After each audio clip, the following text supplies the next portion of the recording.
Derrière chaque histoire, il y a des réalités que l'on ne soupçonne pas toujours. En Indonésie, des milliers d'enfants grandissent sans leurs parents, dans des conditions inadaptées. En Malaisie, ce sont des milliers de familles réfugiées qui tentent de se reconstruire après avoir fui les persécutions en Birmanie. Pour cette nouvelle étape du Jaria Tour, nous voilà donc en Asie, aux côtés de nos collaborateurs locaux et de Mato, créatrice de contenu et fondatrice du Women Club France, qui nous a accompagnés durant ce voyage. Salam alaikum, donc là c'est le premier jour en Indonésie pour nous, enfin le deuxième. Hier on était parti visiter le centre de Asar, notre partenaire ici en Indonésie. Et là on va à Rumahazaki, donc c'est le centre pour autistes. Voilà, ce sont des autismes qui sont sévères et on va regarder un petit peu ce qu'ils font, comment ils travaillent et c'est parti. Derrière ce lieu, il y a un couple qui a choisi de consacrer sa vie au bien-être et à l'accompagnement de ses enfants. Mais accompagner des enfants et des jeunes adultes atteints de troubles demande des moyens, du temps, mais aussi un environnement adapté à leurs besoins. Aujourd'hui, les locaux restent très modestes. Or, pour eux, chaque détail compte. Des espaces apaisants, des salles adaptées, du matériel spécifique et un environnement sécurisé qui peuvent faire une réelle différence dans leur quotidien. Il y a des enfants qui ont des gros moments d'angoisse et quand ils ont besoin donc de les isoler, ils les mettent là parce qu'ils sont soumis, enfin ils ont des grosses crises de violence. Donc pour les isoler des autres enfants et même pour la sécurité de tout le monde, on les met dans ces endroits jusqu'à ce qu'ils se calment. C'est vrai que nous on ne comprend pas qu'un enfant puisse être mis dans une cage, mais pour certains ça leur fait vraiment du bien, ça leur permet de redescendre. Ils ne vont pas avoir la même manière que nous de redescendre, donc c'est pas forcément quelque chose de négatif qui soit mis dans cette cage. Mais justement, on essaie de développer les moyens pour qu'ils puissent avoir d'autres façons de se calmer, donc Inch'Allah on compte sur vous pour faire des dons. À l'origine, ce centre fonctionnait uniquement en accueil de jour. Mais au fil du temps, certaines familles ne sont jamais revenues chercher leurs enfants. Une réalité difficile qui a profondément changé la mission de cette structure. Face à cette situation, le centre initialement accompagné par le ministère de l'Éducation est désormais suivi par le ministère des Affaires sociales qui leur confie également certains enfants nécessitant une prise en charge. Au quotidien, les enfants participent à de nombreuses activités conçues pour favoriser leur développement et leur autonomie. Une sœur pour que les enfants puissent faire des activités après les cours, s'occuper des plantes et voir les poissons, etc. Faire des petites activités. They did that? They coloring. Very good. Là on a des belles peintures de fleurs, on a plein de dessins, des coloriages qui sont réalisés par les enfants eux-mêmes, enfants et adultes, jeunes adultes. Donc franchement, réaliser Mato, si vraiment on leur donnait plus de moyens, je pense qu'ils seraient capables de bien plus que ça, machallah. Mais surtout, grâce à votre générosité, ces enfants peuvent bénéficier d'un suivi médical indispensable à leur prise en charge et à leur épanouissement. Je trouve ça trop bien ce qui a été mis en place avec Oumma Charity, YPAC et Assar. Là, on est en train de faire le diagnostic de 3 des enfants sur 15. Il y a énormément de moyens qui sont mis à disposition chez YPAC, moyens dont Rumahazaki ne disposait pas, donc c'est trop bien. Merci pour vos dons, il faut continuer, Inch'Allah, parce que là c'est ponctuel, on n'est que sur les diagnostics. Et on a réussi à obtenir 3 jours de formation par les professionnels pour le personnel de Rumahazaki, donc ça va pouvoir les aider à accompagner les enfants dans leur développement au quotidien à la maison. Donc c'est trop bien. On continue à faire des dons. Alhamdulillah. Aujourd'hui, Oumma Charity prend en charge le coût des diagnostics, une étape essentielle pour comprendre leurs besoins. L'objectif est de construire un partenariat durable afin de garantir un suivi sur le long terme et offrir à chaque enfant les meilleures chances de progresser. Pour cela, nous travaillons en collaboration avec YPAC, une structure qui nous permet d'accéder à une clinique spécialisée réunissant plusieurs professionnels de santé, notamment des psychologues, des orthophonistes et d'autres spécialistes. Grâce à ça, chaque enfant peut bénéficier d'un diagnostic précis permettant d'identifier son profil et ses besoins spécifiques. On est venu à l'orphelinat de Binari Madjara où ils accueillent 35 enfants et ils ont de 3 à 17 ans. Ce qu'on a fait ici, c'est les rénovations et on a un appui de nourriture auprès de l'association de l'orphelinat. On va voir les dortoirs où sont les orphelins, où ils dorment. 3 filles qui dorment dans cette pièce-là. Il y a le plus jeune du coup qui a 3 ans, il est accompagné par notre partenaire Assar Humanity et en gros il avait un problème à l'estomac et ils l'ont payé l'opération, etc. Et là alhamdoulilah ça va. Ils sont 2 par matin. Ouais. Nous on a fait les rénovations dans l'année de l'orphelinat, avant c'était pas du tout comme ça ils ont dit, mais du coup ça s'abîme assez rapidement avec l'humidité et le climat. Et du coup, ça fait qu'ils ont souvent besoin de travaux, les orphelinats dans ce genre. Et il y a encore plein d'orphelinats à Jakarta qu'on souhaite accompagner, mais qu'on n'a pas encore les fonds pour. Mais alhamdoulilah, déjà celui-ci, petit à petit, ça va mieux. Et malheureusement, il n'y a pas de pièces assez grandes pour qu'ils puissent avoir chacun un peu leur intimité, 2-3 personnes dorment des fois à 5-6 et après ils dorment aussi dans la grande salle de l'entrée pour les plus petites. Alors là on commence les Olympiades avec les orphelins et du coup ils font un jeu traditionnel où ils doivent manger un gâteau mais sans bras, c'est hilarant quand tu les vois. Du coup ils passent un bon moment, alhamdoulilah, ça fait trop plaisir. Aïe, Tiga.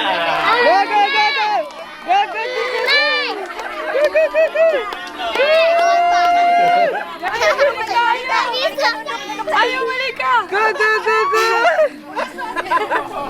Allez balik.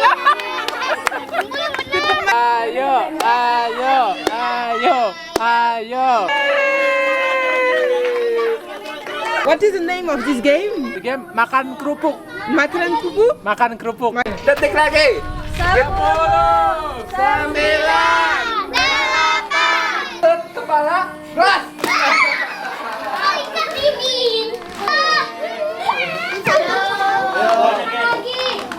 Oke.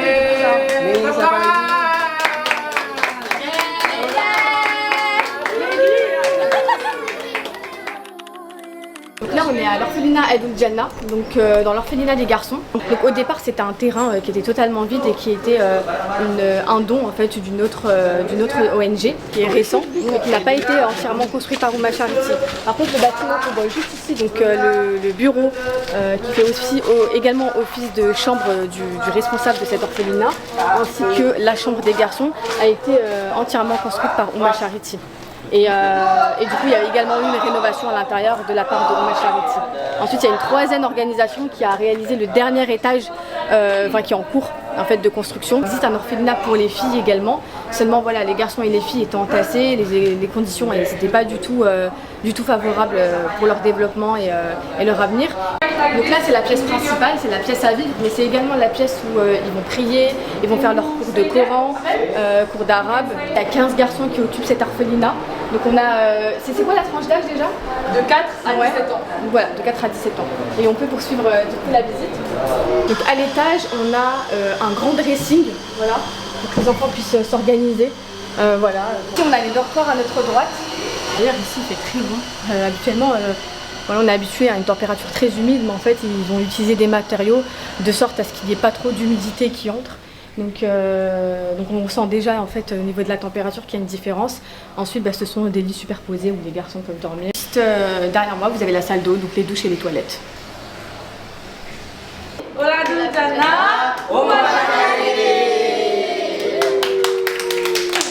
maintenant on est à l'orphelinat des filles.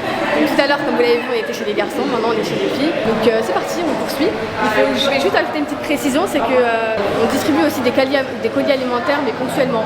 C'est la même chose que chez les garçons et chez les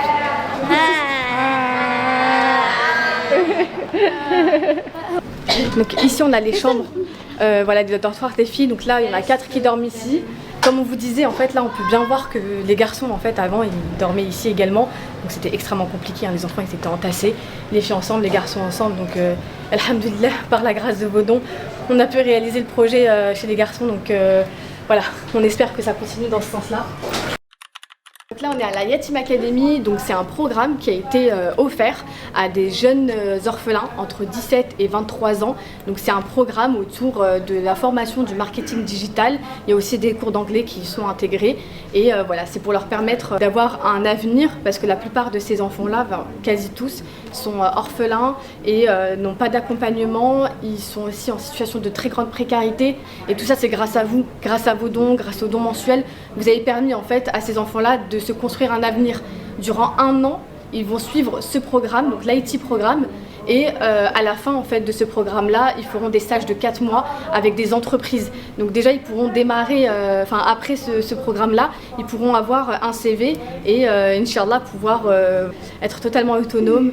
C'est vrai que la plupart du temps, quand on parle d'orphelins, on pense aux tout petits, mais c'est vrai qu'il n'y a pas d'accompagnement fait une fois qu'ils ont atteint leur majorité. Et c'est clair que c'est très problématique parce que c'est très bien qu'ils soient suivis jusqu'à leur majorité, mais après, s'il n'y a pas d'accompagnement, ils sont totalement délaissés, ils sont totalement désemparés. Et là, ici, ça leur donne espoir. Et ce qui est fou aussi, c'est qu'ils sont extrêmement rigoureux, extrêmement sérieux.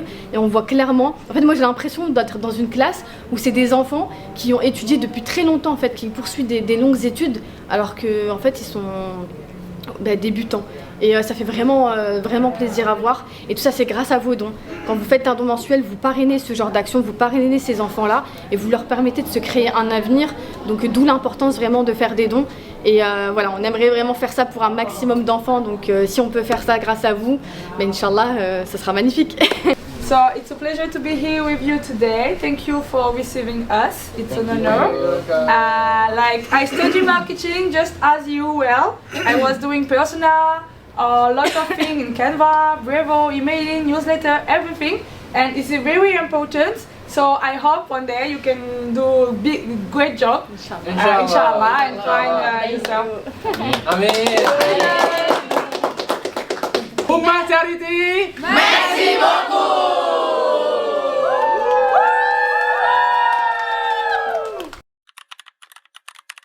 Pour clôturer ce voyage, nous avons voulu relever un dernier défi, à la fois symbolique et porteur de sens. Nous nous sommes lancés dans l'ascension de cette montagne en hommage aux orphelins que nous avons rencontrés tout au long de cette mission. Ça va, cool, donc là c'est bon, on est arrivé à la montagne. On est prêt à gravir tout ça. Par contre, le sol est extrêmement glissant. Et c'est parti. Pour Yatim, on n'oublie pas. Pour rappel, Oumma Charity œuvre auprès des orphelins à travers le monde. Que ce soit ici en Indonésie, en Malaisie, au Togo, au Sénégal, en Mauritanie et encore bien d'autres pays. Et si aujourd'hui on fait cette petite ascension, c'est surtout pour eux et pour rester dans l'objectif des 1000 donateurs, Inch'Allah. Donc voilà, faites des dons et voilà, on le fait pour eux en premier lieu. Aussi, on va planter les arbres que vous voyez ici, donc c'est symbolique, mais pas que. Donc c'est pour marquer aussi l'action, planter cette action, Inch'Allah, pour les yatims. Et pourquoi des arbres en fait? Pour plusieurs raisons. Déjà, on n'a pas pris n'importe quel arbre, en fait, comme nous expliquait notre partenaire Amine. C'est pour justement limiter les catastrophes naturelles. Donc voilà, vous voyez peut-être qu'il y a plein d'arbres, plein de verdure, mais ça ne veut pas dire qu'il y en a assez. Au contraire, il faut continuer à planter des arbres. Et aussi, Oumma Charity réalise de la plantation d'arbres en Mauritanie pour éviter justement l'avancée du désert dans le désert mauritanien à Chinguetti. Donc voilà, c'est symbolique, mais c'est aussi pour montrer toutes ces actions. Donc bismillah, barakallahu fikoum, tout ça c'est grâce à vous aussi, c'est grâce à vos dons. Et il faut continuer dans ce sens, Inch'Allah. Aïe, bismillah. C'est parti. Ummah Charity, c'est parti. Donc là on vient de franchir une étape. Et je vais laisser Rokia parler de la première action. De parler du premier pays où on intervient auprès des orphelins. Donc elle va parler de l'Indonésie. Vas-y Rokia. Faut que je reprenne mon souffle les gars. Alors pour l'Indonésie, Oumma Charity intervient par rapport à 4 projets. Donc on a Rumah Razaki qu'on vous a présenté, donc c'est le centre pour enfants autistes qu'on essaie de développer.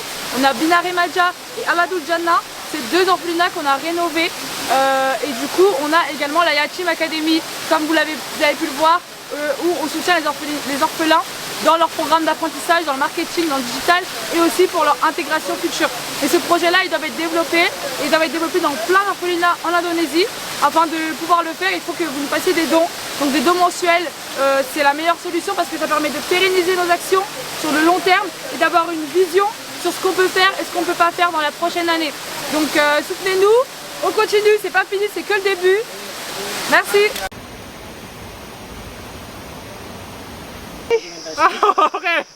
I'm strong. Encore une autre étape, alhamdulillah. Du coup cette fois, on vous présente les projets en Malaisie comme vous avez pu le voir. On accompagne les enfants et les familles Rohingyas. En fait beaucoup d'entre eux sont orphelins et on les accompagne sur la santé et la nourriture. Et malheureusement il reste encore plein d'autres enfants, orphelins ou non, qui ont besoin de votre aide. Donc ceci grâce à des dons. Donc n'hésitez pas à nous soutenir, allez sur notre site, allez sur le lien en bio et continuez à soutenir les actions, Inch'Allah. C'est que grâce à vous qu'on peut faire tout ça. Qu'Allah vous récompense et qu'Allah accepte vos dons. Amin. Donc là on n'est pas vraiment à une autre étape, mais on s'arrête en cours de route parce que ça va, là c'est assez safe. Mais du coup on voulait mettre cette fois-ci la lumière sur nos projets en Mauritanie autour des orphelins. Du coup en Mauritanie par rapport aux orphelins on fait également des actions. Donc elles sont accompagnées, les veuves et les orphelins sont accompagnés par notre centre social, donc une assistante sociale qui est sur place et qui en gros prend en charge les familles. Donc on accompagne sur l'alimentation, on accompagne sur l'éducation avec des fournitures scolaires, des uniformes, etc. Et on les accompagne aussi sur la santé et on essaie de rénover leur orphelinat qui se trouve à Chinguetti. Et également comme on l'a fait, on a planté certains arbres, on fait ça aussi également dans le désert pour éviter que les familles deviennent toutes nomades et en fait l'avancée du désert vienne détruire toutes leurs maisons. Et l'orphelinat également. C'est ça. Donc voilà, pour la Mauritanie. Ok, on peut continuer. Mais cette dernière étape était aussi l'occasion de mettre en lumière une autre réalité qui touche profondément l'Indonésie, la déforestation et les défis liés au changement climatique. Une fois au sommet, nous avons planté des arbres, notre manière de laisser une trace positive de notre passage et de rappeler que chaque action, aussi modeste soit-elle, peut contribuer à construire un avenir meilleur. Ça y est, on est enfin arrivés. Yeah! Ça c'est pour Yatim, c'est pour les orphelins. Oui, pour nous accueillir. La pluie, alhamdulillah, on l'a fait. On l'a fait. C'était fatigant, mais je suis trop contente. Ouh, c'est magnifique. Check. Check, Yatim. On a pu reprendre notre souffle. Alhamdulillah, on part planter les arbres. Alhamdulillah, ça y est, on est arrivé, on l'a fait. Et franchement, bravo à l'équipe parce que c'est aussi grâce à eux. On plante, on arrive au sommet. On en a planté un déjà en bas et là on en plante d'autres pour Yatim et pour la préservation de l'île en Indonésie pour limiter les catastrophes naturelles. Donc c'est très symbolique tout ça. Et tout ce qu'on fait c'est pour les projets Jariya. Donc cet arbre c'est aussi une Sadaka Jariya. Donc si vous voulez faire des Sadaka Jariya, vous avez juste à faire un don mensuel sur notre site. Et voilà, on espère qu'Allah préserve cet arbre. Amin. Et que ce soit une cause pour nous d'entrer au paradis et qu'Allah accepte nos dons encore une fois. Amin, amin. Barakallahu fikoum. Salam alaikum, première journée donc à Kuala Lumpur en Malaisie et là aujourd'hui on va visiter les partenaires. On va visiter 2 orphelinats. Donc le premier c'est l'orphelinat des garçons de chez Ihsan Center et ensuite l'orphelinat des filles. On va essayer de faire les deux et Inch'Allah on va faire des petites activités avec les enfants. Donc trop hâte hein. On a hâte. L'Asie c'est un continent qu'on n'a pas vraiment exploité en termes de communication. On n'a pas l'habitude de montrer vraiment ce qu'on fait ici, sauf de manière ponctuelle sur quelques publications, mais ça reste rare. Et si on est ici aussi, c'est pouvoir mettre la lumière sur nos projets, parce qu'on a plein de projets ici. Donc c'est aussi l'opportunité de montrer tout ce qu'on fait ici, Inch'Allah. Donc c'est parti. Let's go! Let's go.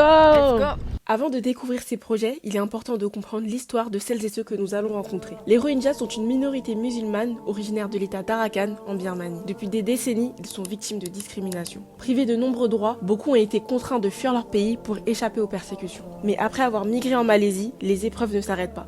Les familles vivent dans une grande précarité avec un accès limité au travail, aux soins et à l'éducation. Les enfants sont les premiers à en subir les conséquences, grandissant dans des conditions particulièrement difficiles. C'est pour cette raison que depuis maintenant 2 ans, Ouma Charity accompagne ce centre d'accueil dédié aux enfants réfugiés Rohingyas. Ici, certains enfants ont perdu leurs parents, d'autres vivent avec leur famille mais dans une extrême précarité. Tous ont un point commun, ils ont besoin d'un lieu où apprendre, grandir et retrouver un peu de stabilité. Grâce à votre générosité, ce centre leur offre bien plus qu'une salle de classe. Il leur offre un environnement bienveillant, une éducation, des repas et des soins. Alors là on est au centre de Rohingya des réfugiés, enfin des orphelines. Donc les filles et les petits garçons. Et là en fait on a décidé de faire une activité pour apprendre des mots en Rohingya parce que du coup c'est leur culture. Et ils vont nous transmettre chacun un mot qui les inspire ou qu'ils souhaitent dire aux donateurs. Et voilà, c'est l'activité qu'on souhaitait faire avec eux. C'est notre premier contact avec eux. Donc on souhaite tous apprendre à les connaître d'abord. Et voilà, c'est pour ça qu'on est là aujourd'hui. Zulu operation. Aradesh Arkan. Our land is Arkan. We are Muslims. Shanti. Peace. Et en fait, c'est un quartier où il y a beaucoup de Rohingyas et ils accompagnent pas mal d'enfants, mais ils aimeraient en accompagner plus. Et malheureusement, il n'y a pas encore les fonds nécessaires pour accueillir plein d'orphelins et prendre en charge leur famille. Donc c'est vraiment pour ça qu'on essaie de mettre en place des choses et on espère qu'avec des dons, Inch'Allah, on pourra faire plus d'actions que juste, enfin c'est déjà bien, alhamdoulilah, franchement merci pour tous vos dons. On espère pouvoir développer ces projets-là et accompagner le maximum de réfugiés Rohingyas et d'orphelins, Inch'Allah. Alors là on est à Ihsan Center, c'est le bâtiment des garçons. Et là on est en train de les visiter. On va essayer de nous parler des besoins, etc. qu'il y a ici. Donc c'est parti. Je vous emmène.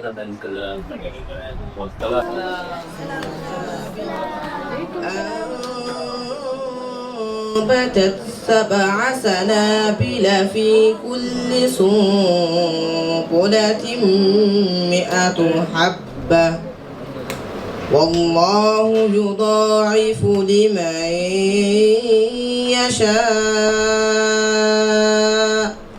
والله واسع عليم. Hi! Aujourd'hui, on commence la deuxième journée, donc on est au matin à l'orphelinat et on va faire Ouma Chef. Donc je te laisse expliquer, ça veut dire ce que c'est Ouma Chef? Ouma Chef, c'est très simple, c'est un jeu où il y a plusieurs équipes qui s'affrontent pour réaliser un plat traditionnel en un temps record et aussi avec plein de questions, des bonus, des malus, etc. Et c'est un jeu assez interactif où on fait participer aussi les filles de l'orphelinat Ihsan Center. Donc voilà, aujourd'hui on va cuisiner un plat traditionnel qui est le Lempeng. Et on vous amène à faire les courses avec nous du coup. Ouais, c'est parti pour la première étape du jeu, faire les courses. You ready? Yes. Bismillah? Yes. Let's go!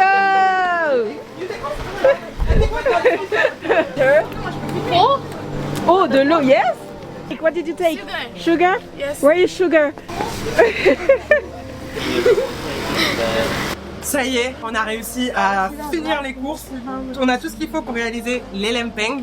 On a des œufs, de la farine, du sucre, de l'eau.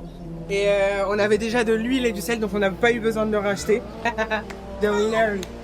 Ok, là, J'ai appris quelques t'as mots appris des mots de Rohingya avec les pour les courses pour la prochaine fois. Ok, on va faire une petite évaluation alors. Ok. Pour Moïda. Yes! Farine. Farine. Yes! For water. Oh. And me in Rohingya. Don't say. Mani. Funny. Yes. Mani. Funny. Fanny. Yes, Fanny. Yes, money. Là, le jeu Ouma Chef va commencer. Alors pour ce faire, on a fait 2 équipes. Ok. And you? 1, 2, 3. Hey, on utilise Couchi. Zahid. Name 5 countries where Ouma Charity operates. Indonesia, Malaysia, Morocco, Mauritania, Comoros.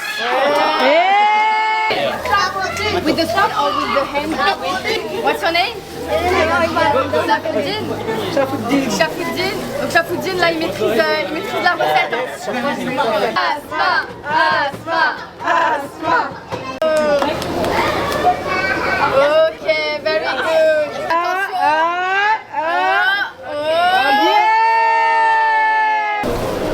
Very good, girls. Bismillah. Un petit peu de sucre. With sugar. Shafuddin, try. Excellent. It's good? Yeah, it is good. Very amazing. It's good? Yeah. On a décidé de faire profiter les enfants. On va faire des Olympiades. On a organisé plein d'activités avec les enfants pour qu'ils puissent profiter. Ils n'ont pas l'habitude de sortir, d'aller dans des parcs. En tout cas, je suis trop contente parce qu'elles voulaient trop sortir. Aussi, le climat n'était pas du tout au rendez-vous ce matin. Et franchement, alhamdoulilah, Allah il nous a facilité. Là, elles peuvent jouer. Après, on va aller un peu plus loin au parc. Et trop hâte, franchement. Ouais.